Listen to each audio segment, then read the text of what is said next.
ఏమైంది బావా? గింత ఎండలో ఒక్కరిని ఏం చేస్తున్నావు పైన? ఏం లేదే.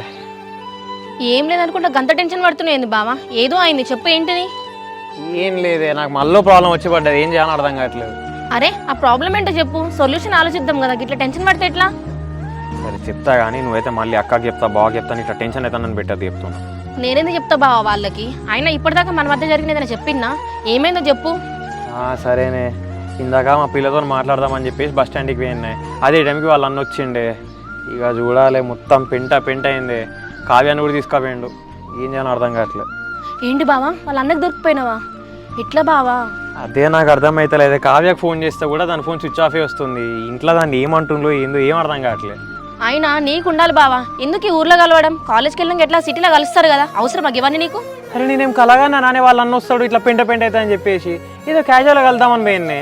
అప్పటికి అది చెప్తూనే ఉన్నది కలవడం వద్దు అని, నేనే ఇన్లే. అయినా అమ్మాయికి ఉండాలి బావా, ఇంట్లో డౌట్ వస్తుందని చెప్పింది, అయినా కలవడం అవసరం ఆ టైంలో? దాన్నేం తప్పులేదే, నేనే కలుద్దామని ఫోర్స్ చేసిన. బేసిక్గా నెక్స్ట్ వీక్ ఎగ్జామ్స్ ఉన్నాయి, ఇంకో 1 month వరకు కలిసి కష్టం అని చెప్పేసి ఇంకొకసారి లాస్ట్కి కలుద్దామని చెప్పి నేనే ఫోర్స్ చేసిన. సరే బావా, నువ్వేం టెన్షన్ పడకు, ఏదో ఒకటి చేద్దాంలేదు. నేను అప్పటికి చెప్తాను ఉన్నా బావా నీకు, నా ఎడమకన్నా అరుగుతుంది, వెళ్ళకు నా మాట విన్నావా? అయినా పోయినావు. అవునే, నిజంగా నువ్వు చెప్పినట్టు నీ మాట విన్నా అయిపో. ఓ 10 నిమిషాలు కూర్చొని ఉంటే వాళ్ళు అనొచ్చి దాన్ని తీసుకుపోయేటోడు. కర్మ అంతా. సర్లే బావా, నువ్వేం టెన్షన్ పడకు. వాళ్ళ ఇంట్లో సిచ్యువేషన్ సెట్ అయినాక అమ్మాయి కాల్ చేస్తుంది, కింది పోదాందా.